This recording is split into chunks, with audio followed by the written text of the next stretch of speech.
Bonsoir et bienvenue sur la chaîne d'Océan de Coach, la chaîne 100% coaching. Je suis Frédéric Ranganayagi, coach professionnel et j'accompagne mes clients à réfléchir, à comprendre, à analyser, à passer à l'action, même quand cela semble difficile, voire impossible. Vous retrouverez mes services dans la description YouTube et sur notre site internet océandecoach.fr. Aujourd'hui, ce soir, j'espère que vous avez passé une excellente semaine et ce soir, j'avais envie de faire un point sur les idées et les pensées de C.H. Boimard. Vous l'avez peut-être remarqué, il fait partie de ces personnes qui m'ont provoqué un basculement intellectuel, une révolution dans mes connaissances et ainsi dire, m'a obligé à accommoder ma façon de voir le monde et de l'analyser. Une fois qu'on a découvert les idées de Serge Boimard, il devient difficile pour moi de ne pas pouvoir regarder avec le prisme de ses idées. Il y parle pour les enfants, mais je vois clairement que cela s'applique également pour les adultes. La question que nous allons essayer de répondre ensemble avec l'appui des savoirs et des pensées de C.H. Boimard est la suivante. Pourquoi certains élèves qui sont intelligents échouent-ils à l'école? Eh bien, pour y répondre, nous allons débuter par une défense. Une défense contre quoi? Contre la déstabilisation psychique que provoquent les contraintes de l'apprentissage chez ces enfants. Eh bien oui, Serge Boimard développe cette idée des enfants empêchés de penser. Et pour lui, il considère que cela est une défense pour se protéger contre la déstabilisation psychique que provoquent en eux les contraintes de l'apprentissage. C'est la réponse clé. Nous allons y développer. Qu'y a-t-il derrière les contraintes d'apprentissage et qu'y a-t-il comme stratégie? Comment le reconnaître que cette personne est en train ou que ces enfants sont en train d'utiliser cette défense?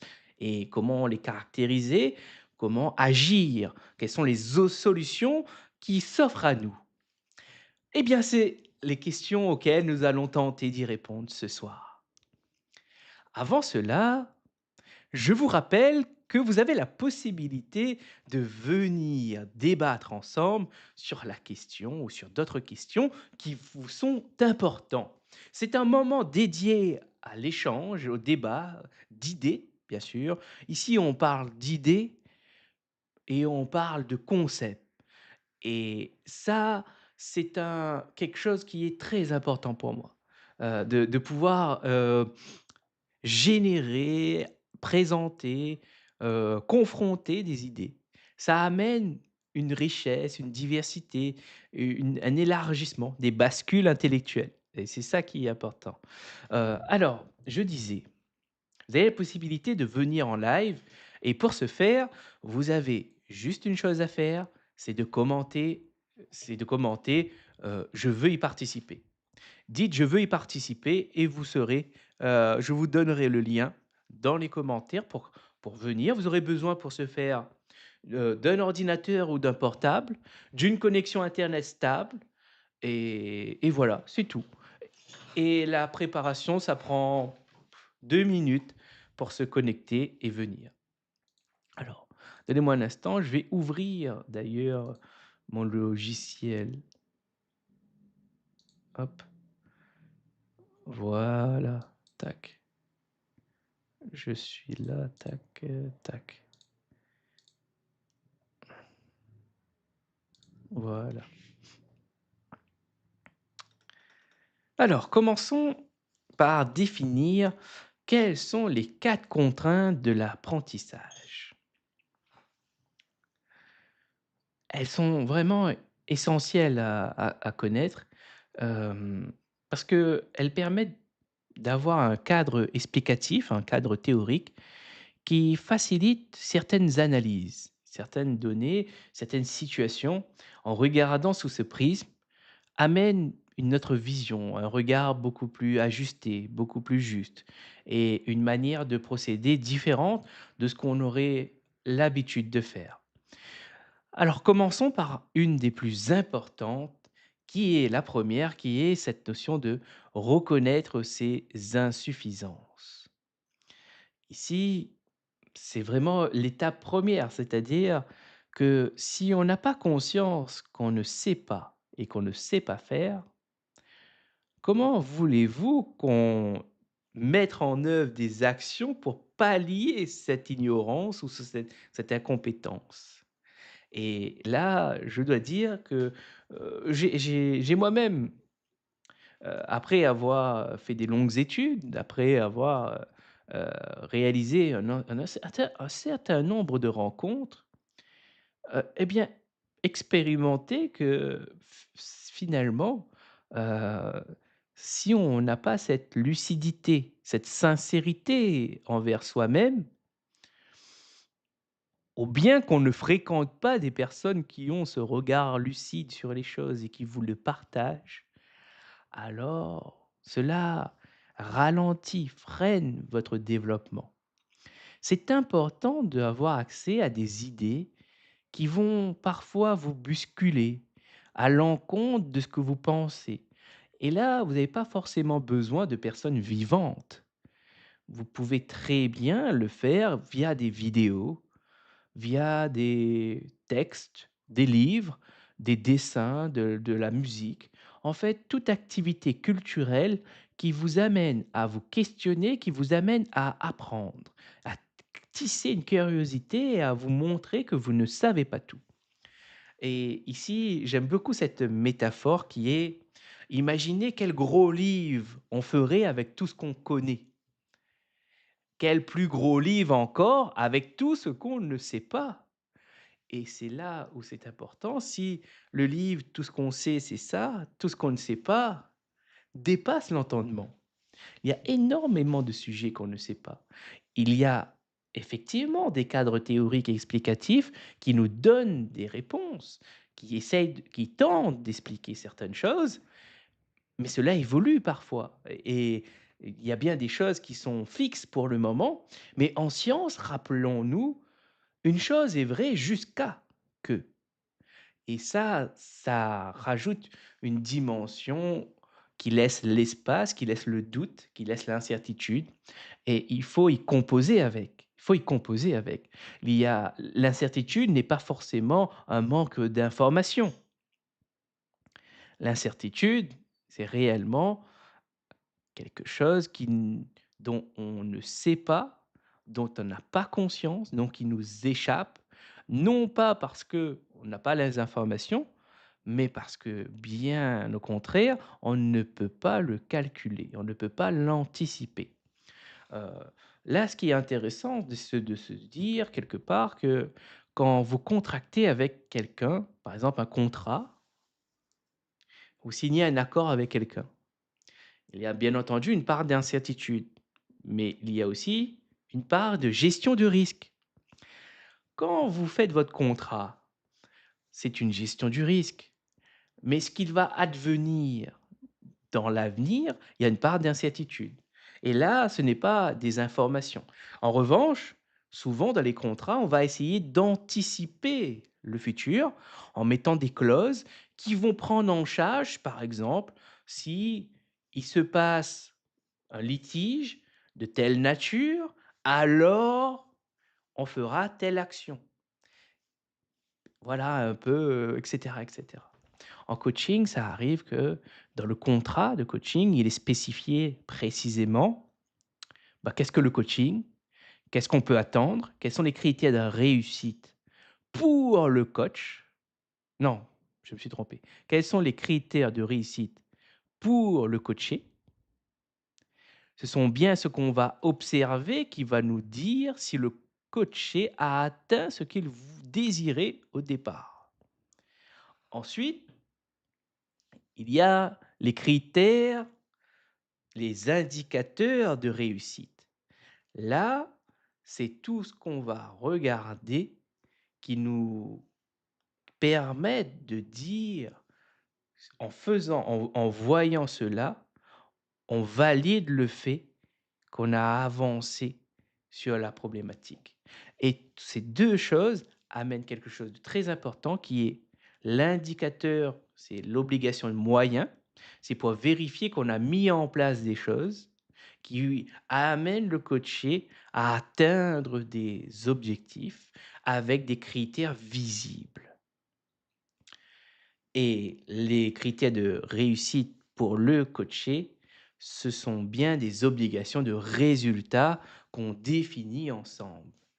Et je rappelle que effectivement, il y a certains cas où l'objectif est défini, les critères sont définis, sont figés, mais il se trouve que cela peut évoluer parce que, bien sûr, on ne peut pas enfermer quelqu'un dans des objectifs qu'il a décidés à un moment T. La vie évolue, les choses évoluent et bien entendu, il y a une clause de le coaching qui permet de toucher à à ces objectifs-là pour les remettre, les mettre à jour et les mettre au goût du jour même par rapport à l'évolution du coaché. Si aujourd'hui il veut changer de métier et que demain tout d'un coup, son entreprise lui propose une offre en or, peut-être que le coaching n'est plus sur je veux changer de métier, mais comment je vais prendre ce nouveau poste?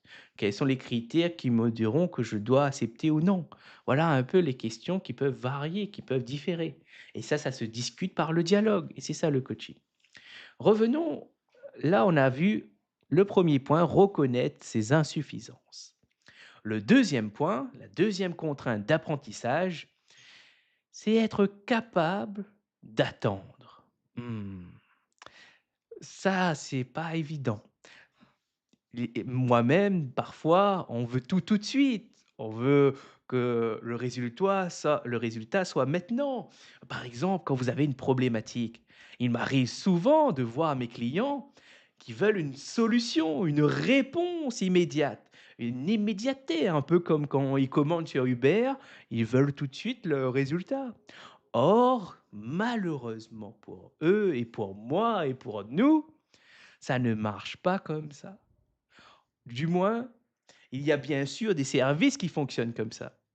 Mais le coaching, pas du tout. Le coaching, plutôt, invite à prendre un temps réflexif, à affronter le doute, à être en phase avec, à accepter cette frustration entre ce désir de toute puissance et cette réalité d'impuissance. Et c'est un processus d'acceptation entre ces 2 pôles qui va permettre au coaché de prendre conscience qu'il y a un dilemme ici et que potentiellement, il y a des stratégies, il y a des solutions qui pourraient peut-être répondre à son désir immédiat. Mais peut-être que cela l'amènerait vers des horizons différents que le coaching.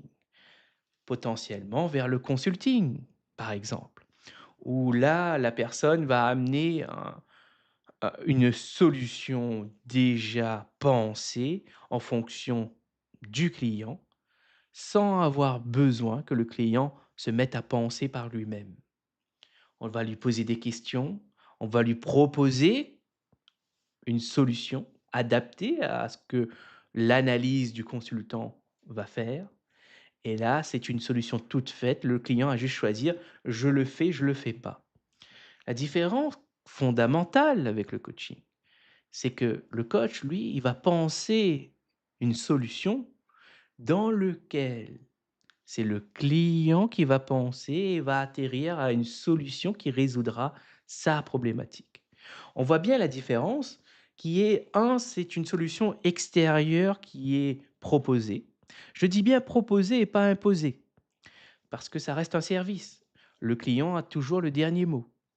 Tandis que dans la façon dans le domaine du coaching, c'est le coach qui va concevoir, Il va faire preuve d'expertise, il va créer quelque chose sur la demande, sur la mesure et il va amener son client à se mettre en recherche, en réflexion et il va adapter cela en fonction de ce qu'il remarque, des critères qu'il a, de son échelle, de ses outils, de ses connaissances, sur le sujet de l'accompagnement. Et là, la réponse ne viendra pas du coach, mais il viendra du client. Et le but, c'est d'améliorer la réflexion du client. Et pour ce faire, quelque part, c'est pour l'éduquer. Éduquer, c'est remplir, c'est lui faire sortir de quelque part. C'est de sortir de quelque part pour l'amener vers plus loin où il était. Et pour ce faire, on peut passer par la lecture et l'écriture. Dans la lecture et l'écriture, vous avez, par exemple, mettre des mots sur une problématique, mettre des mots sur ses émotions.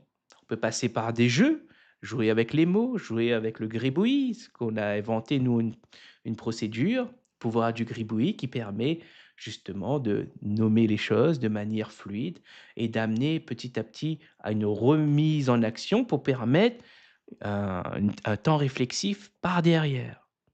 Et ça, c'est quelque chose qui est pensé et conçu par le professionnel. Et quand on fait ça, il n'y a pas de atelier type ou de séance type. Chaque séance est à repenser, est à recréer en fonction de la personne. Et ça, c'est important. Du coup, on récapitule. On a vu reconnaître ses insuffisances. On a vu être capable d'attendre.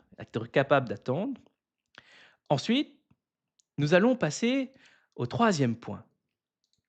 Celui-là, il est, comment dire? Il peut être assez, piquant, on va dire. Il est peut-être pas le plus évident, je dirais, je pense, je ne sais pas, mais pour moi, je dirais, c'est peut-être un des plus difficiles si on n'a pas été initié depuis l'enfance et on va voir ensuite les racines de cette défense, mais je vous le dirai un peu plus tard dans la vidéo. Alors, ici, c'est respecter des règles extrêmement précises. Alors oui, apprendre, c'est suivre à la lettre, au pied de lettre, à la lettre vraiment, des règles précises. Si vous voulez apprendre la grammaire, le vocabulaire, l'orthographe, vous n'avez pas le choix. Il y a des règles extrêmement précises. Ce sont des consensus qui ont été faits et ce qui permet que, comme chacun suit ces règles extrêmement précises et l'accepte quelque part, eh bien, ça permet qu'on puisse communiquer ensemble, qu'on puisse partager nos perceptions, nos idées, nos pensées, nos émotions. Et on arrive à nous comprendre davantage avec plus de profondeur, plus de détails. Et ceux qui maîtrisent plus ou moins cette compétence arrivent mieux à faire passer ces idées, arrivent à quelque part faire de la rhétorique. C'est-à-dire, comme le définit Viktor Klemorovitch, heu, l'art de présenter ses pensées de la manière la plus pertinente pour faciliter l'acceptation de ses auditeurs ou de son public. Maintenant, passons à la dernière.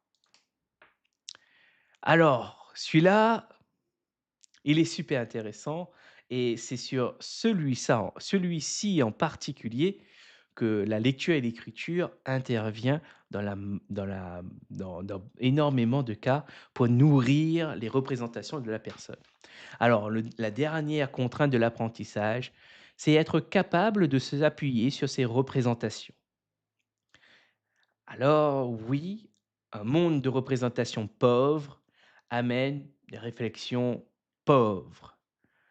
Et des réflexions pauvres, appauvries,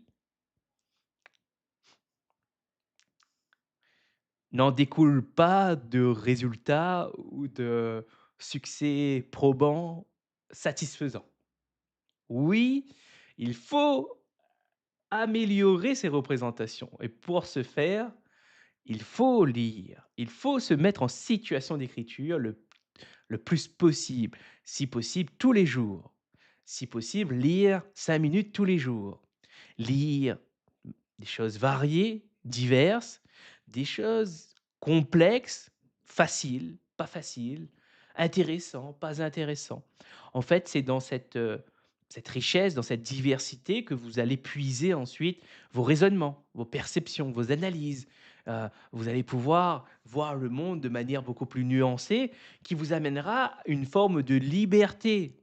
Parce que imaginez un instant que vous maîtrisez, par exemple, vous ne parlez pas du tout l'allemand et que tout d'un coup, on vous demande de vous exprimer uniquement en allemand. On est bien d'accord que pour vous faire, pour communiquer, cela va être beaucoup plus difficile. Vous pourrez faire quelques gestes, qui permettront de vous comprendre, par exemple, manger, boire, heu, OK, pas OK. D'ailleurs, c'est intéressant de se dire que peu importe dans l'endroit, dans les pays actuels où vous vous trouvez, qui ont accès, à internet, eh bien quand vous allez faire ce geste-là, on va tout de suite y rattacher une validation de votre part. OK. Eh bien et une invalidation dans le sens contraire. C'est quand même impressionnant. Alors, si vous êtes limité à dire oui, pas OK, bonjour, guten Tag ou bien, merci et cetera en allemand, vous êtes très peu limité et ce qu'on peut y rattacher, c'est une insécurité linguistique, qui va se développer et quelque part, vous n'allez pas vous sentir très, très à l'aise. Alors oui, pour, pallier à ces choses-là, il existe la lecture et l'écriture. On a un peu, teasé la réponse, la solution à cela, mais bon, on y reviendra dans cette vidéo, dans ce live plutôt.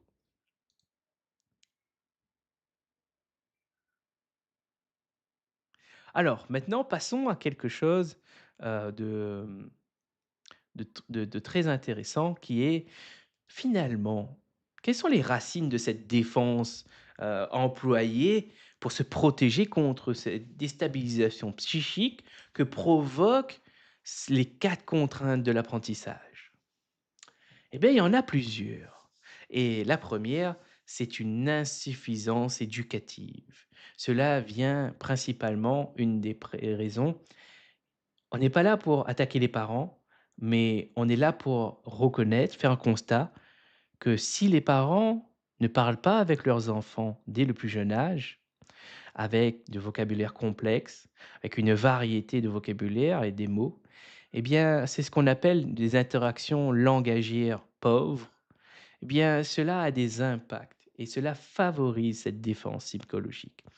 Il faut dire que cette, ce besoin de se mettre en empêchement de penser, cela vient parce que nous avons besoin d'avoir une forme de complétude pour pouvoir avancer face aux défis du quotidien et que quand vous êtes déstabilisé psychiquement, vous êtes un petit peu séparé de vous. Vous n'avez pas cette sensation de complétude, c'est-à-dire de former un tout et de pouvoir affronter ce qui est demandé et les contraintes qui sont adossées à cela. Le deuxième point, c'est une initiation normale à la frustration. Expliquer à l'enfant que oui, tu as des désirs, oui, vous avez des désirs, tout le monde a des désirs, mais pour autant, pas tous les désirs peuvent être satisfaits immédiatement. Euh, C'est vrai que quand on y pense, quand je repense aux paroles de Philippe Mérieux, quand il nous dit que l'enfant dans le ventre de sa mère, tous ses besoins sont satisfaits pleinement à 100. Mais une fois qu'il est sorti de ce cocon, eh bien, il va s'apercevoir que s'il a faim, la nourriture n'arrive pas immédiatement et il va avoir faim et que ce besoin ne va pas être satisfait dans l'immédiat et pour montrer sa faim, il n'aura pas d'autre choix de l'exprimer Quel moyen peut-il l'exprimer? Eh bien, en pleurant, en montrant que voilà, il y a quelque chose qui n'est pas satisfait et j'ai un besoin de manger. Pareil, et ça, bah, quand on y réfléchit, on se dit: «C'est vrai que s les désirs on a tous des désirs, on a tous des besoins qu'on on a besoin de sa qu'on a envie de satisfaire, mais que pas tous les besoins sont possibles à satisfaire.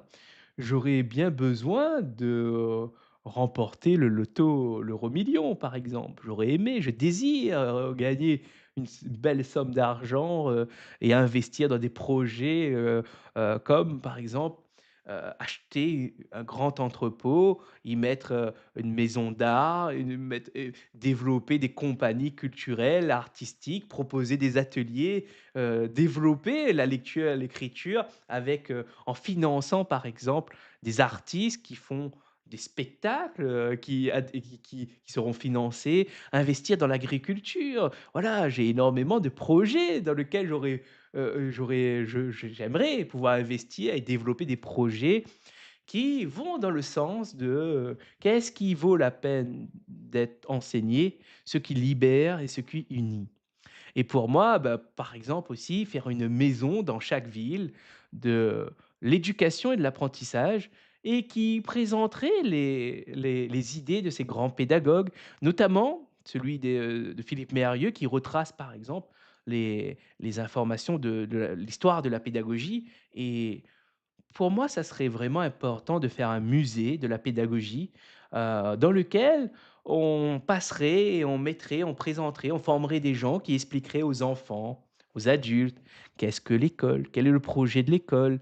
Heu et que finalement, ce n'est pas juste un lieu où on transmet du savoir, mais c'est un lieu où on souhaite former des esprits libres, des personnes qui s'émancipent, et qui ressort et qui arrivent à penser par eux-mêmes, qui arrivent à développer un esprit critique, c'est-à-dire à avoir, et on vient au troisième point, à avoir la capacité de résister à la frustration. Et là, on peut parler d'inhibition, on peut se référer à Olivier Houdet, par exemple, avec ses idées. Et là, quand je dis ça, je me rends compte, moi, clairement, interaction langagière, initiation normale à la frustration, capacité de résister à la frustration, ce sont des points, dont je n'ai pas été suffisamment entraîné, initié, heu et mais même expliquer, faut expliquer aux enfants que la frustration, qu'est-ce que c'est? On peut le voir aussi sous une forme de d'émotions épistémiques, qui est en et quand on parle d'épistémie, c'est tout ce qui est en lien, en rapport avec la connaissance, que ce soit la production, la validation, du savoir et des connaissances. Et là, c'est important de connaître ça et on voit beaucoup d'adultes. Moi, j'accompagne, heu et dans mes accompagnements, je vois beaucoup d'adultes qui ont ces stratégies et qui valident cette défense, cette posture d'empêchement de penser. Et là, on va y venir plutôt ici. Comment reconnaître comment reconnaître si quelqu'un utilise cette posture défensive et qui est dans l'empêchement de penser? Eh bien, c'est très, très simple. Serge Boimard définit quelques stratégies que les personnes vont mettre en œuvre et qui sont assez visibles et qui sont repérables. En voici 4, vraiment distinctifs. Le premier, c'est le conformisme de pensée. Ça vous dit peut-être quelque chose, mais ici, on va parler de faire et refaire ce qu'on sait déjà faire. Et là, vous allez vous dire, mais ok, conformisme de pensée, c'est faire et refaire ce qu'on sait déjà faire. Vous voyez bien que ici, si on ne sait pas quelque chose, on va pas essayer d'apprendre. On va être fermé à ça. On va être vraiment hermétique à cela. Et ça, c'est une des stratégies. Passons à la deuxième qui est l'inhibition intellectuelle. Là, c'est quelque chose. de beaucoup plus, on pourrait dire visible aussi, parce que là, il y a carrément une forme de blocage du fonctionnement intellectuel et même blocage de la curiosité. Et on sait bien que une des choses qui permet l'apprentissage, qui donne envie, du moins qui développe cet engagement d'aller apprendre, c'est la curiosité. Et si ces fonctions-là sont bloquées, bien, on va avoir affaire à des personnes qui ne seront intéressées par rien et qui vont vous dire que cela m'intéresse pas et que, je ne suis pas intéressé par ce que vous proposez et même si ce que vous proposez semble être intéressant pour son développement. Il ne va pas y arriver. La troisième stratégie, ici, je me reconnais, on va dire et ça s'est vu en formation et ça s'est vu à l'école, c'est l'association immédiate. C'est-à-dire, ce sont des personnes vives qui réagissent extrêmement rapidement et parfois, même, ils n'ont pas encore entendu ni fini ou la personne n'a pas encore fini la question, qu'il a déjà fait des associations, il a déjà répondu. Malheureusement, dans l'apprentissage, ça ne marche pas comme ça. Là, c'est vrai qu'on pourrait dire que ce sont des enfants intelligents, vifs, qui sont créatifs, qui répondent extrêmement rapidement.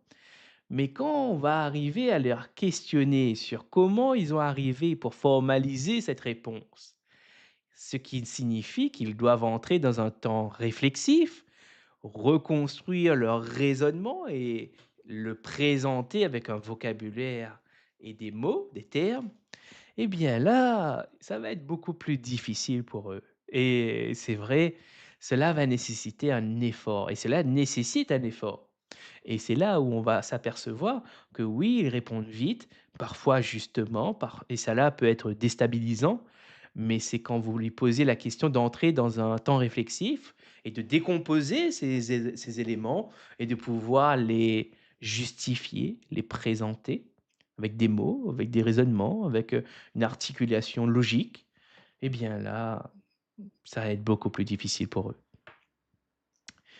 Passons à la dernière, dernière, stratégie qui est la rigidité mentale.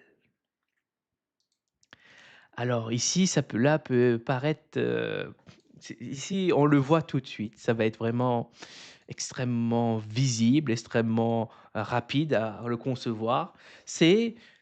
Sont des personnes déjà qui vont être en opposition. Ce sont des enfants ou des adultes qui vont être en opposition directe, qui vont confronter à ce que vous faites, à ce que vous voulez essayer de les transmettre. Et là, on peut arriver, il peut y avoir une escalade de violence. Ils vont vraiment être dans une position où ils seront prêts à employer les injures, la violence verbale, physique, pour éviter, se détourner de ces apprentissages et pour ne pas entrer dans ce temps réflexif, ne pas subir, ce doute qui arrive et ça peut être vraiment très déstabilisant pour les jeunes professeurs, par exemple. Les jeunes instituteurs, institutrices, qui peut-être ne s'attendent pas à faire face à des élèves aussi réfractaires avec, des moyens, des stratégies qui va jusqu'à l'injure, jusqu'à la violence verbale ou physique. Et vous allez remarquer qu'ils vont vous dire ils peuvent vous dire et c'est ce que Boimard partage, ils peuvent dire: «Mais ça m'intéresse pas, c'est pour les gonzesses, c'est inutile, ça me sert pas dans la vie, ça n'a pas de sens d'apprendre cela, pourquoi apprendre cela?» En fait, ils ont énormément de questions qui réfèrent à un sens. Ils n'ont pas forcément été initiés dans le sens de pourquoi il faut apprendre cela. Qu'est-ce que cela permet finalement? Et ça, c'est quelque chose qui fait partie de l'éducation et que, peut-être qu'il faut revoir certains programmes, rajouter certaines choses pour permettre d'expliquer, de donner un temps, à ces professeurs pour qu'ils puissent donner du sens dans les savoirs qui y sont transmis. Alors maintenant, on a un peu pointé de l'origine de cette défense, les racines de ça plutôt, les stratégies pour repérer les comportements. Il y a des cas de comportements que je vous ai partagés et le plus important, c'est ces 4 contraintes d'apprentissage.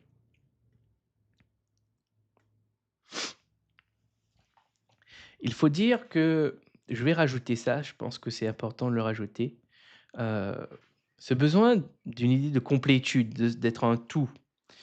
Hem,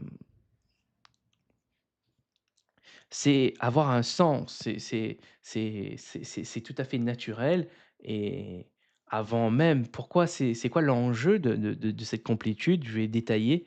C'est sans cette idée de complétude, l'enfant ou l'adulte, eh bien, il peut se sentir fragmenté ou vide intérieurement. Et ici, ce qui est important, c'est qu'il va se sentir en insécurité psychique, d'où cette déstabilisation psychique et c'est là où il va refuser le savoir ou bloquer l'apprentissage et c'est assez important de comprendre ça, c'est-à-dire que tout est apprentissage. Que vous faites le permis de conduire, que vous allez à l'école, que vous êtes un streamer, que vous êtes footballeur, que vous êtes, dans tous les métiers qui existent, l'apprentissage est nécessaire. Et si on ne repère pas assez tôt ces enfants qui ont du mal à entrer dans les apprentissages, qui sont bloqués, qui ont cette insécurité psychique, cette déstabilisation psychique, pas pour plusieurs raisons et que je vous ai citées, par, une pauvreté dans les interactions langagières dès l'enfance, une initiation, normale à la frustration qui a été omis, qui n'a pas été faite et une capacité à résister à la frustration qui n'a pas été enseignée, qui n'a pas été exercée. On parle d'inhibition, hein, de ici.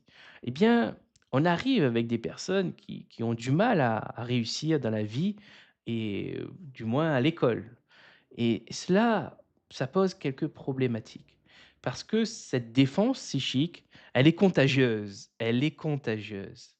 Fréquenter des gens qui sont bloqués ou qui refusent le savoir, ça peut contaminer votre esprit à vous aussi parce que vous allez voir que souvent cela va vous abîmer, va vous épuiser, va vous amener à vous poser des questions que vous n'aurez pas posées si vous étiez en face de personnes qui étaient curieuses, qui avaient cette nuance, qui avaient cette idée de complétude, cette sensation de pouvoir affronter le doute, de pouvoir inhiber quand on entend quelque chose qui ne va pas dans notre sens, de pouvoir la reformuler. Ce sont des choses, ce sont des compétences, des critères très importants pour réussir. Alors, ce n'est pas perdu. Ça ne veut pas dire qu'il faut prendre tous ces personnes, les enfermer dans un placard ou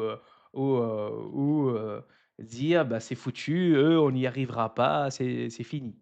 Ici, je convoque Philippe Mérieux avec le pari de l'éducabilité. C'est-à-dire que chaque enfant peut apprendre et que le professeur doit tout mettre en œuvre, doit tout faire, doit mettre tous les moyens possibles en œuvre pour donner envie, pour amener à créer une situation pédagogique pour, inciter l'apprenant ou l'élève à se remettre dans un processus de progression, à se mettre à apprendre, à lever ce blocage de l'apprentissage et de se remettre à accepter le savoir, et en même temps, eh bien, ça appartient à l'élève et c'est ça le dilemme, on va dire, ce dilemme-là, c'est-à-dire le prof doit tout faire, mais à la fin, il n'est pas sûr dans tout ce qu'il fait que cela va porter ses fruits, que cela va être un succès. Car la dernière réponse, eh bien, c'est l'élève, c'est l'apprenant qui va l'apprendre, qui va décider. Et c'est ça qui est intéressant, c'est de se dire que, ben, dans ce dilemme, parfois, cela peut être difficile, peut être challengeant parce qu'il n'y a pas de solution toute faite et en même temps, il n'y a pas de résultat garanti et sinon, on ne serait pas dans l'éducation, on serait plutôt dans le dressage et là, on n'est pas du tout à fait dans la même chose. Alors, C'est pour cette raison que Boima propose quelques pistes, quelques idées qu'il a testées, qui ont porté ses fruits, qui ont amélioré ses élèves et qui ont apporté vraiment des résultats significatifs. D'ailleurs, heu, pour pour, heu, pour l'anecdote, même pour information, lui, Serge Boimard est avec, Alain Bentolila qui se sont associés pour, apporter en prison la lecture et l'écriture. Essayer de remettre en marche cette machine à penser qui a été peut-être désactivée par l'endoctrinement des religions, par exemple, heu, par, ces insuffisances langagières, ces insuffisances éducatives et c'est intéressant de voir que, hem il y a des ça active des choses, ça active cette curiosité chez les gens. Par exemple, ils vont présenter les travaux, de Galilée pour un peu briser ce mythe qu'on pourrait dire qu'on plaque un savoir, on oblige à accepter un savoir. Non, on va retranscrire les expériences, on va parcourir combien de temps ça a pris entre l'acceptation que la Terre est sphérique et qu'elle n'est pas plate et qu'est-ce qu'il a fallu mettre en œuvre, démontrer avec des faits, avec des preuves dont les autres personnes peuvent refaire l'expérience pour se convaincre, eh bien, ça a pris des années, plusieurs dizaines d'années. Ça ne se fait pas comme ça. La science, elle est lente, elle est vraiment très, très lente parce que elle ne se contente pas des approximations. Elle, fait pas de généralisation, d'essentialisation. Elle est là, elle va contextualiser, elle va vraiment utiliser ces 4 grands principes qui est la précision, utiliser le bon mot, et elle va utiliser la recherche de justesse, elle va se poser la question: «Est-ce que cela reflète réellement la réalité? Est-ce que cela est juste de ce que je dis? Ou est-ce que je suis dans une généralisation, une simplification abusive?» Elle va faire preuve de rigueur. Elle va aller au bout, elle va mettre en place des efforts méthodologiques, réflexifs, épistémologiques et ontologiques aussi. Et là, elle va développer, elle va aller jusqu'au bout. Et enfin, elle va rechercher la vérité du fait. Et qu'est-ce que la vérité dans science? Ce n'est pas celui qui crie le plus fort qui aura raison, mais celui qui démontre le mieux. Par exemple, un exemple que Philippe Mérieux reprend dans ses conférences, c'est celui qui a raison à l'école quand on va lui fournir une lampe, des câbles, une pile. Celui qui a raison, c'est pas celui qui va crier le plus fort, celui qui va dire des choses qui plaisent à tous, mais c'est celui qui va mettre en place un circuit qui fait allumer la lampe. Et là, on met tout le monde d'accord. C'est quelque chose, c'est un fait, c'est une preuve et on peut le confronter, c'est observable, et on a créé une expérience qui nous permet de valider cette preuve et on peut être d'accord que, en mettant le circuit de telle façon, on arrive à faire éclairer l'ampoule et que si on change et on enlève un élément ou on le branche d'une autre manière, cela ne fonctionne pas, s'éclaire pas, du coup ça ne fonctionne pas. Voilà. Tout ça pour dire que j'espère que ces idées vous ont aussi plu, vous ont apporté quelque chose, vous ont appris quelque chose peut-être, et j'espère que, vous aurez, découvert ces idées avec un regard, assez ouvert, assez tolérant, dans ma manière de présenter les choses. Heu je recommande fortement que vous lisez ces livres de Serge Boimard, Les enfants empêchés de penser, où il développe ces concepts-là beaucoup mieux que moi. Il en parle énormément, de manière avec clarté, avec précision, avec justesse, et c'est vraiment un bonheur de le lire. Il y a très peu d'auteurs dont je peux dire la même chose. Pour moi, c'est personnel, mais il y a des auteurs dont je considère que leur esprit est malade, est en souffrance, et que cette souffrance se retraduit, par leurs mots, par leur construction, et je suis plutôt, pas à l'aise. Je ne prends aucun plaisir en lisant ces personnes, parce que ça provoque en moi une déstabilisation psychique, du fait que la tournure des phrases, la façon de faire, montre que c'est plus une thérapie qu'ils ont fait pour se défouler, exprimer des choses qui étaient à l'intérieur d'eux, qu'une quête de transmission de savoir, de connaissances, ou de faire passer un bon moment aux personnes.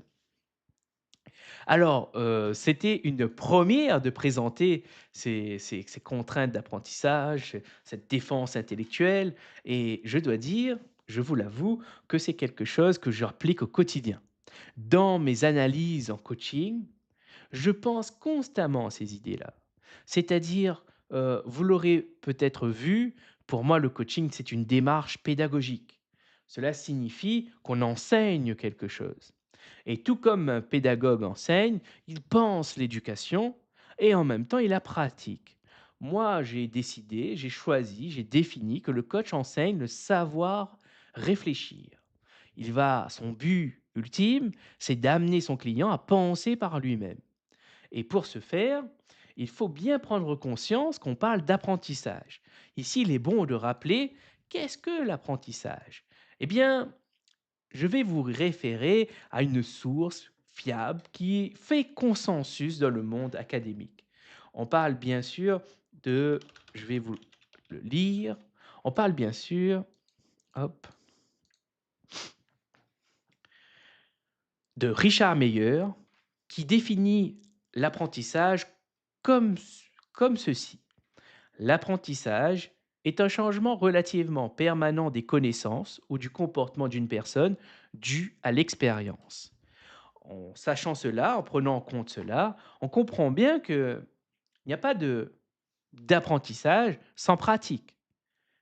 L'expérience est au cœur du sujet, c'est-à-dire qu'il faut un projet pour qu'il y ait expérience, qu'il y ait changement dans les connaissances ou dans les comportements d'une personne. Et là, on pourrait dire que ce n'est pas si simple que ça. Alors, bien sûr, on a la définition, c'est un cadre théorique qui nous permet de comprendre qu'est-ce que c'est. Mais ça ne nous dit pas comment faire. Ça ne dit pas comment faire. Heu et c'est exactement la même critique qu'on pourrait faire aux neurosciences. On comprend quelle zone du cerveau est activée, mais cela n'explique pas quelle est la meilleure méthodologie à appliquer pour faire apprendre les mathématiques à un enfant qui résiste. Non, elle explique juste quand on présente telle information, c'est telle zone du cerveau qui est actif, en sachant par exemple que certaines zones du cerveau ne sont pas les mêmes chez tous. Par exemple, ceux qui ont appris à lire et à écrire n'ont pas la même structure que ceux qui ne l'ont pas fait. Et ça, c'était intéressant. Et je vous réfère à un ouvrage sur le neurodéveloppement, et en psychologie cognitive avec, par exemple, Stanislas Dehaene, qui en parle parfaitement sur l'intelligence, sur la logique des bébés, et qu'il existe dès l'enfance une logique mathématique, logico-mathématique même. Et ça, c'est intéressant de se dire que, ne pas sous-estimer les bébés. Ils sont beaucoup plus intelligents qu'il n'y paraît. Et c'est et d'ailleurs pour preuve, ils ont une capacité d'apprentissage exceptionnelle, et c'est comme ça que si vous n'avez pas été initié ou, côtoyé dans votre environnement des personnes qui parlent espagnol et qui arrivent à rouler le R, bah, potentiellement, vous aurez du mal ensuite, quand vous allez grandir, à l'entendre, à le reconnaître et à le reproduire. Parce que le fait que vous l'avez pas entendu étant bébé, fait que vos parents ne le parlent pas, ça fait que vous clairement, vous vous dites: «Bah, ça n'a pas d'intérêt» et du coup, s'il n'a pas d'intérêt, pourquoi le garder? Et comme, vous apprenez rapidement, eh bien, vous allez petit à petit, bah, supprimer cette notion, cette syllabe et cette reproduction et plus tard, vous aurez quelques difficultés à pouvoir le répéter, à le faire. Ça, c'est vraiment très intéressant et même, j'ai découvert que l'enfant, dès qu'il est présent dans le ventre de sa mère, il est déjà en train de capter les sons qui sont envoisinantes et là, j'émets une hypothèse, ce n'est pas validé scientifiquement, je n'ai pas de source là-dessus, mais je me dis que quand on a le mal du pays, ça pourrait peut-être être expliqué par cela. Parce que, au moment où votre mère est vivante, eh bien, vous captez les signaux extérieurs et vous entendez les sons extérieurs et cela vous fait une certaine forme de marquage et quand vous allez grandir, si vous sortez de votre pays ou de votre île, comme dans mon cas, vous allez peut-être ressentir le mal du pays. Alors moi, dans mon cas, moi, je n'ai pas le mal du pays. Au contraire, je me sens vraiment très bien ici. Je suis heureux d'avoir pu, venir en France métropolitaine et accéder à cette culture qui m'était, éloignée, par rapport à la distance. Par exemple, les musées, les bibliothèques municipales et franchement, quelle chance, quel bonheur d'avoir accès à une des plus grandes bibliothèques municipales de France, qui est celui de Lyon-Part-Dieu, qui offre un catalogue culturel exceptionnel, exceptionnel. Vraiment des ateliers formidables, on peut y apprendre à chanter, on peut y apprendre à dessiner, à écrire, à jouer de la musique. On y découvre des professeurs émérites. On y découvre des personnes qui s'y connaissent dans leur domaine, des sociologues, des historiennes, des historiens, des passionnés de livres, des passionnés de littérature. Et vraiment, c'est un monde qui s'ouvre. Et quand vous y allez là-bas, quand vous entrez dans cette bibliothèque municipale, eh bien, tout de suite, vous voyez des profils variés et divers.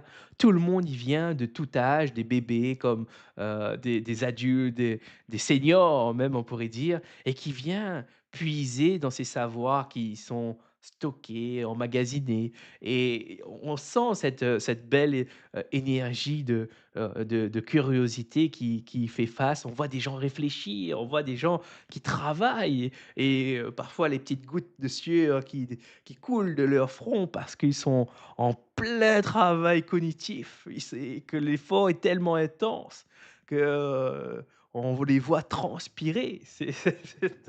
Et et c'est vraiment inspirant de côtoyer cette énergie d'apprentissage, ouais. C'est vraiment un plaisir.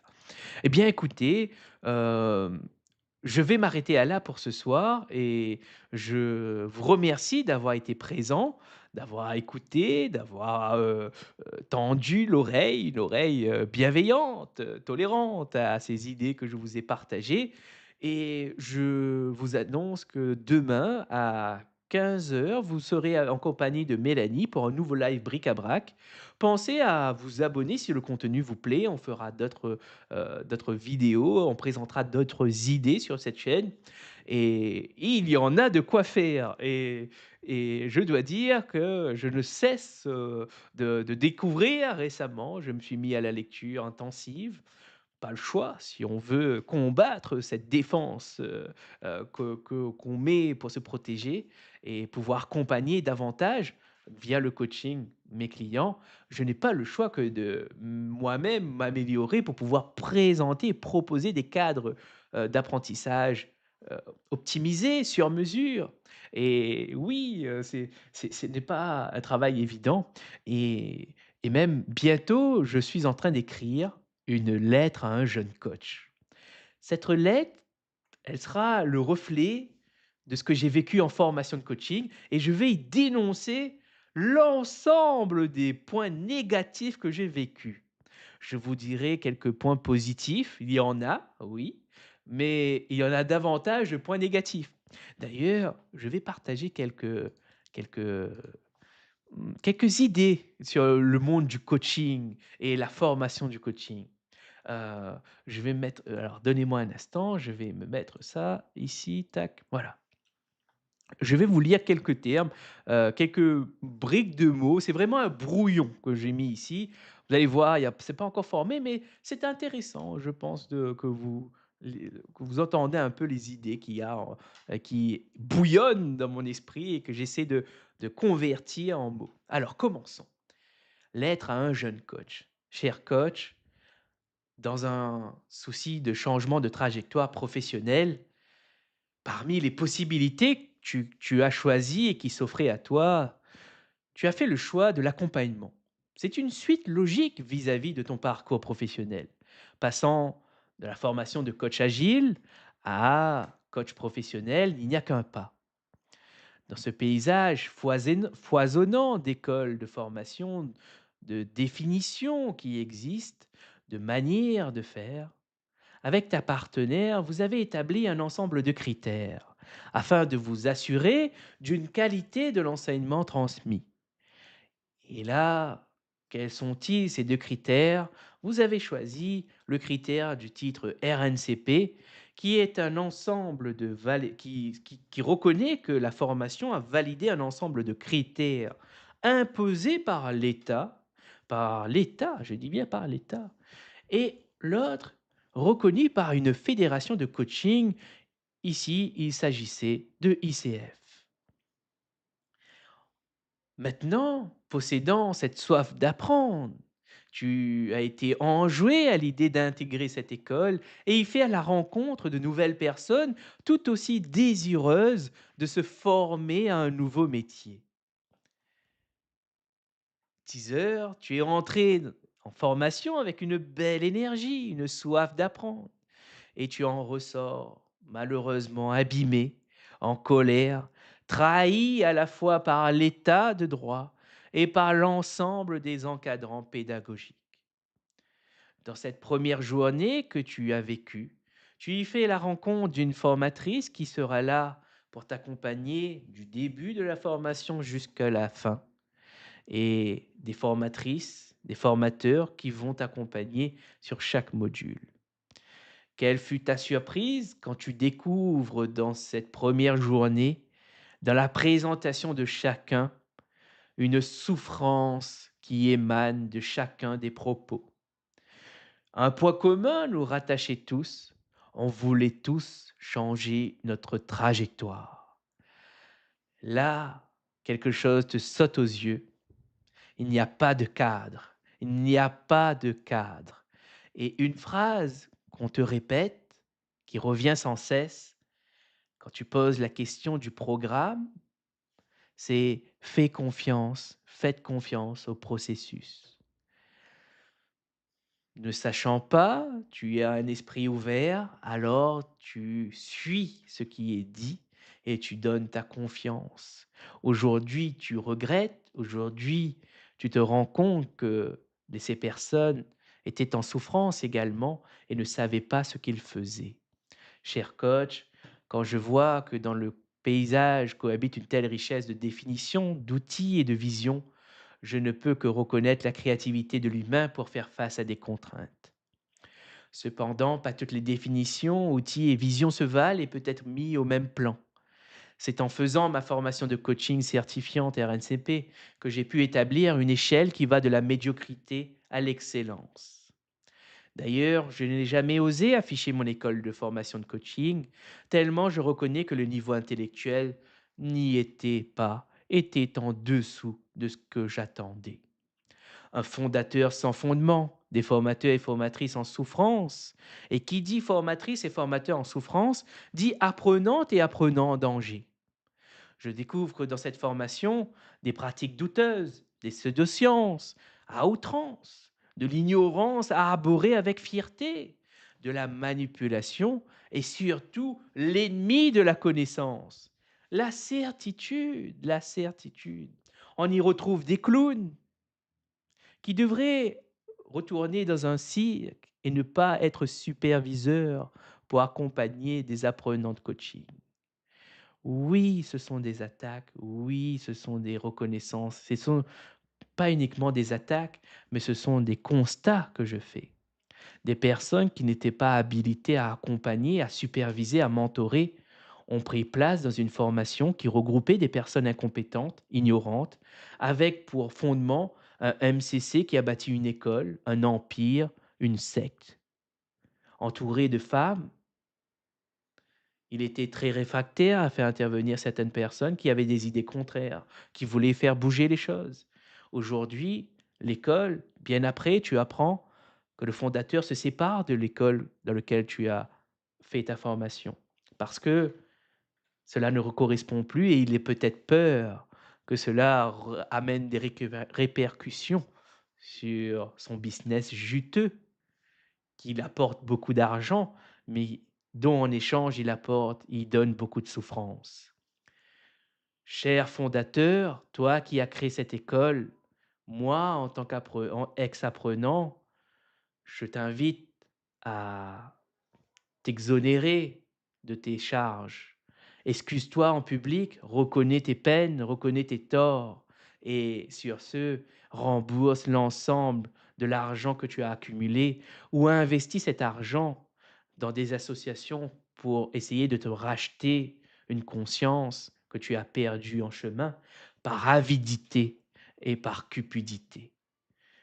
Si tu vois cette vidéo, on est en lien sur LinkedIn, alors fais-le sans plus tarder.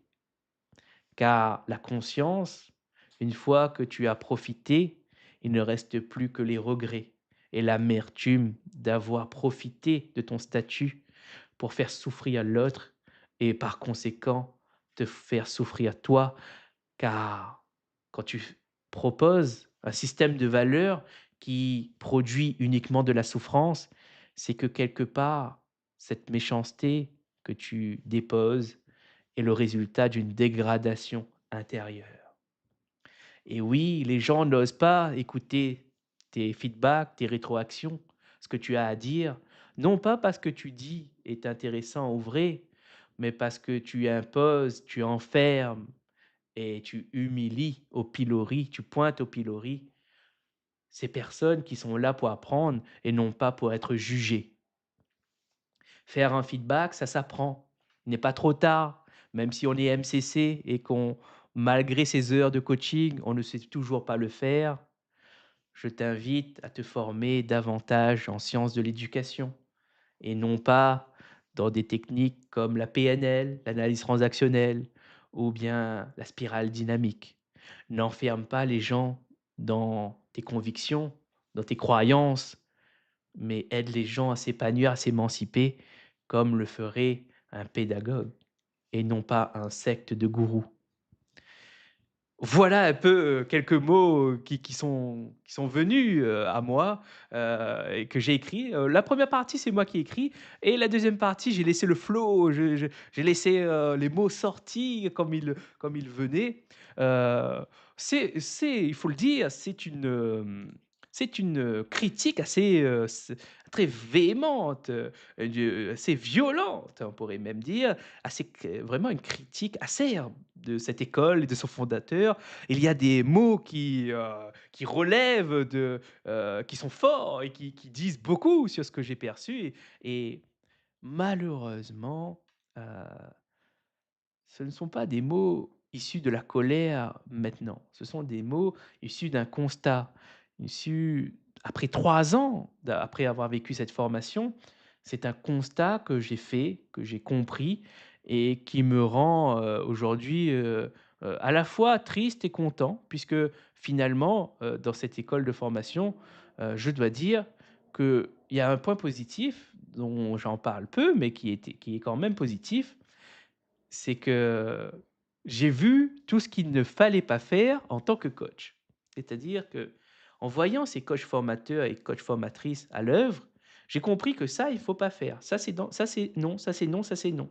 Du coup, j'ai une liste de tout ce qu'il ne faut pas faire et avec le temps, avec la chance, j'ai découvert Philippe Mérieux et là, j'ai vu tout ce qu'il faut faire. Mais attention, pourquoi je suis aussi salé? Beh, parce que c'est par chance que j'ai découvert Philippe Mérieux et Serge Boimard, que je vous ai présenté les idées. Imaginez juste un instant l'ensemble de ces professionnels qui ont été formés et qui n'ont pas eu cette chance et qui n'ont pas cette chance. Eh bien, figurez-vous, que la plupart ne vivent pas de leur activité et même, quelques années, 1 an après, en regardant les avis, quelle fut ma surprise de voir d'autres coachs, qui ont fait la formation, eux-mêmes aussi critiquer, apporter une critique constructive, avec des preuves, des faits et qui, attaquaient clairement la pédagogie et ce qui était présenté dans les cours. Et on voyait bien une dérive sectaire, on voyait bien, quelque chose qui n'allait pas, qui n'était pas OK. Et vous voyez, par exemple, quand je parle de PNL, d'analyse transactionnelle, de CNV, de spirale dynamique, de Kel Winber avec, cette analyse, intégrale, d'un individu, eh bien tout ça c'est des pseudosciences, c'est des outils non validés par la science qui tentent de simplifier une explication qui peut-être comment dire? Peut-être correspond aux critères du fondateur et des for et des for et du l'encadrement pédagogique, mais leurs critères sont vraiment de bas échelle, sont vraiment, heu, inacceptables d'un monde académique, d'un monde où la rigueur, l'exigence, règnent. En même temps, ce qui est malheureux, c'est que d'un côté l'État, accorde un crédit via le titre RNCP à ces organismes de formation et en même temps, un autre organisme, une institution de l'État qui est la Miviludes pointe que la PNL, l'analyse transactionnelle, et les outils que je vous ai partagés sont des pseudosciences, sont, enclins à la dérive sectaire. Vous voyez d'un côté, l'État qui offre, une carotte et de l'autre côté qui pointe, une autre, des points faibles et là vous vous dites qu'il y a non-connexion entre, les 2. C'est-à-dire peut-être qu'il faudrait réajuster les critères du RNCP en y intégrant de vérifier qu'il n'y a pas de pseudoscience qui est formulée, tout comme à la bibliothèque où on n'achète pas de livre qui n'a pas de fondement scientifique valide. C'est assez, surprenant de voir ça. Et vous voyez quand aussi j'ai vécu l'expérience, maintenant je sais, mais imaginez quand j'étais au début, je ne savais pas tout cela. J'étais ignorant, que sais-je du coaching? Aucune idée. Que sais-je de la formation, de qu'est-ce qu'une bonne pédagogie, de qu'est-ce que quels sont les éléments à voir? Et bien aujourd'hui, je vous le dis clairement, je ne recommande aucune école de coaching. Aucune école de coaching est à la hauteur de mes exigences aujourd'hui, dont je pourrais recommander. Aucune, il y en a pas et et pourtant, il en existe des écoles et justement, le programme est similaire. Le programme est similaire. C'est-à-dire, ils font la même chose et ils enseignent la même chose et le résultat n'est pas jojo, n'est pas joli à voir. Quand vous regardez ces professionnels de et j'en ai rencontré des coachs formés. Chaque fois, c'est la même chose, des personnes en souffrance, des personnes qui ne savent pas ce qu'ils font, des personnes qui n'ont aucune idée de ce que c'est que le coaching, donc comment ils le définissent. Ils ont une vague idée, ils ne savent pas quelle est la limite. Ils arrivent plutôt à dire: «Ça n'est pas ci, ça n'est pas ça» et la seule chose qu'ils vont vous dire, c'est de réduire le coaching à c'est, amener une personne à développer son potentiel et à atteindre ses objectifs, par exemple. Ça ne veut rien dire cela. Réduire le coaching à cela, c'est dangereux. Le coaching est un outil, c'est un service. C'est un service d'accompagnement de la relation d'aide. Quand on parle d'accompagnement de la relation d'aide, on parle de définir non pas l'outil et le coaching, mais aller d'un cran au-dessus. Qu'est-ce qu'un accompagnement? Il est important de définir qu'est-ce qu'un accompagnement de la relation d'aide. Et là, on y voit des sources assez faibles, on y voit des définitions assez faibles. Même les formateurs que j'ai rencontrés ne savent pas ce qu'ils font, ni comment le définir. C'est vraiment dangereux. La majorité des personnes que je rencontre ont une définition, différente et chacune des définitions pour moi a comment dire? est intéressant qu'elle existe, mais il y a des choses qui ne fait pas tout. La définition du coaching ne fait pas tout. La définition du coaching, elle permet d'amener un cadre, de pouvoir s'y référer, de savoir quelle est la limite, quand est-ce qu'on fait du coaching, quand est-ce qu'on ne le fait pas. Quand on définit le coaching, il est important d'intégrer qu'est-ce que c'est et comment c'est. C'est-à-dire qu'est-ce que c'est? C'est quelques mots qui permettent de comprendre immédiatement votre idéologie et ce qu'on peut en attendre comme résultat. Et derrière, qu'est-ce qui est visé finalement? Derrière, comment c'est? Ce sont des caractéristiques qui vont vous permettre de différencier qu'est-ce que le consulting par rapport au coaching? Qu'est-ce que la psychologie, les psys par rapport à un coach? Quelle est la différence réelle?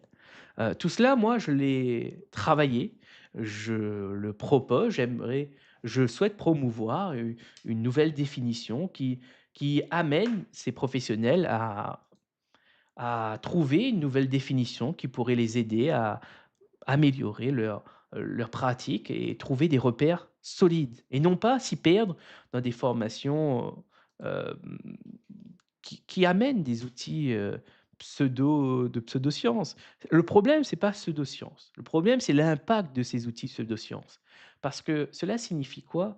Qu'il y aura forcément des simplifications abusives et cela a un impact clair. C'est-à-dire, ces personnes qui font la PNL, la majorité des cas, ils ont des certitudes. Ils croient savoir ce qu'il faut faire pour accompagner quelqu'un et l'amener à atteindre un objectif. Ils vont se baser sur des outils et cetera, mais jamais ils se remettent en question: «Quels sont les points de faiblesse de mon outil? Y en a-t-il? Est-ce que c'est fiable? Est-ce que c'est valide?» Et là, on tombe souvent dans une problématique qui est: la problématique vient de toi ou la problématique vient de la personne.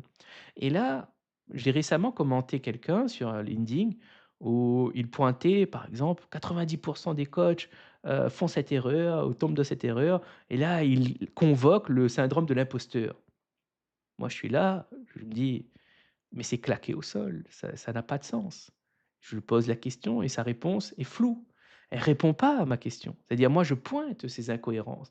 Je pointe ce phénomène qui est, c'est normal que les personnes n'ont pas cette, confiance et se forment parce qu'ils reconnaissent qu'ils n'ont pas les bons outils et qu'ils n'ont pas les formations de coaching ne sont pas au niveau, ne sont pas au niveau, ne répondent pas aux attentes de la réalité et ne permettent pas à des professionnels de pouvoir en vivre et de pouvoir comprendre déjà, bah, déjà justement, juste comprendre ce que c'est que le coaching, on n'y arrive pas. On n'y arrive pas du tout et c'est pour cette raison que beaucoup n'en vivent pas et de plus, heu, on y voit des professionnels qui, quand on pointe ces éléments, n'arrivent pas à répondre clairement, à se positionner, dire: «Je suis d'accord avec toi» ou pas. Ils reformulent ce que j'ai dit, ils reformulent leur poste, ils tournent en rond, ils essaient de m'entourlouper dans une rhétorique, visible à des kilomètres. Ils ne veulent pas entrer en confrontation, ni même exposer leur position par complaisance. Et on voit dans ces commentaires un ensemble de professionnels de l'accompagnement qui valident ça, qui va dans ce sens, qui a une forme de complaisance entre soi. Il y a un entre-soi dans le monde du coaching. «Ah oui, c'est génial. Ah oui, je reconnais. Oui, c'est vrai, heu heu» c'est pas comme ça qu'on qu'on va améliorer les choses et qu'on va éviter d'enfermer les gens dans des caractéristiques comme, «Ah ben toi, tu souffres du syndrome de l'imposteur». En fait, ça, c'est juste pour vendre, quelque chose. Ça peut être une analyse à en faire, mais en aucun cas on devrait enfermer quelqu'un dans le syndrome de l'imposteur et ce n'est pas au coach de régler le syndrome de l'imposteur, s'il y en a d'ailleurs et ce n'est pas à lui non plus de poser un diagnostic sur ça et d'enfermer, mettre une étiquette de ça. Ça n'a pas de sens. Pour pouvoir dire à quelqu'un qu'il a le syndrome de l'imposteur, il faut bien une grille d'évaluation ou un protocole pour valider cela et pour moi, c'est pas le coach qui fait ça, c'est un psy qui va poser son diagnostic, qui par rapport à une grille de lecture, une grille d'évaluation qui a été validée et cetera et là Du moins, vous, en tant que coach, ça vous empêche pas de vous dire: «Peut-être qu'il a ça» et d'essayer de revenir et de lui présenter les choses, dire: «Bah, peut-être qu'il y a ça. Est-ce que tu as déjà vu un psy ou quelqu'un d'autre qui est spécialisé là-dedans pour essayer de voir si c'est cela ou pas?» Mais ça revient au même. Comment vous voulez savoir, enfermer quelqu'un dans cette étiquette, syndrome de l'imposteur, si vous n'avez pas la possibilité ni les compétences pour le diagnostiquer, pour le repérer, pour le reconnaître? Vous voyez, il y a un manque d'éthique, de déontologie ici et en plus de ça, on va souvent, c'est ce que j'ai vu, ce que je vois dans ces réponses, on pointe l'individu, mais on ne regarde pas le système qui a créé cet individu. Ça, c'est très problématique. Ça montre aussi leur niveau intellectuel, leur niveau d'analyse, leur niveau de réflexion qui est, pour moi, inexistant, claqué au sol, ouais, c'est le mot, c'est vraiment néant, il y a rien, il y a rien. Ils ont juste, on voit qu'une chose, ils veulent vendre ce qu'ils ont sans regarder l'impact de ce qu'ils font. C'est ça la problématique, pour moi, une des gros problématiques du coaching aujourd'hui. Dans la majorité des professionnels que j'ai rencontrés, ils enferment les gens dans des étiquettes et ils ne permettent pas à ces personnes de grandir, de s'émanciper, mais ça, c'est vraiment un point très, très important. C'est pour cette raison d'ailleurs que je propose une définition, et au moins les professionnels qui veulent avoir une éthique, une déontologie, une nouvelle façon de faire, une nouvelle façon de se référer, ils pourront trouver cette définition dont j'ai travaillé avec ma partenaire Mélanie. Bon, je disais, on va s'arrêter là pour aujourd'hui. Je regarde si, vous avez quelque chose à dire. Non, pas de message aujourd'hui. Heu, alors, comme je disais, le prochain rendez-vous, c'est demain et sinon tous les vendredis à 18 heures, vous me retrouverez en live. Pendant cette période estivale, nous allons faire une pause avec les invités, due notamment par la chaleur. Quand il fait chaud, heu et c'est un stress thermique, ça fait que je ne suis pas au niveau intellectuel que j'ai envie d'être et du coup mes questions pourraient être, inutiles, voire, inintéressantes. Mes analyses pourraient être claquées au sol. Je préfère revenir à la rentrée avec des nouveaux invités et avec, des nouvelles personnes pour relancer les bric-à-brac d'idées avec des invités, heu heu, autres, qui viendront potentiellement sur la chaîne. Hem, Autre actualité, les vidéos sur les 4 penseurs qui ont changé, qui ont transformé ma vision, que ce soit personnelle comme professionnelle, que mon rapport au savoir, mon positionnement face au savoir, est sorti. Je vous invite à y vous y référer, à peut-être, mettre un like, un commentaire, à partager vous, quelles sont les 4 grandes expériences qui vous ont, fait un bascule intellectuel et qui vous ont ouvert les yeux ou même élargi votre perception des choses, au-delà même de le savoir rencontré. Parfois, un tableau vous percute et vous amène à prendre conscience que, vous faites un lien et vous êtes là, vous dites: «Oh, j'ai compris quelque chose, c'est incroyable cet artiste, il m'a montré quelque chose d'incroyable».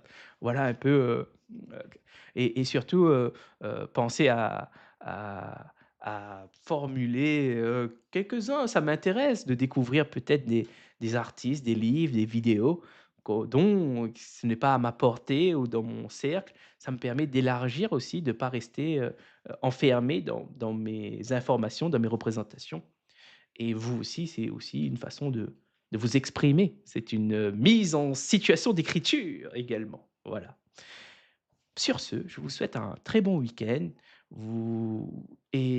Merci d'avoir été là, merci d'avoir regardé cette vidéo et je vous dis à vendredi prochain pour une nouvelle session bric-à-brac d'idées.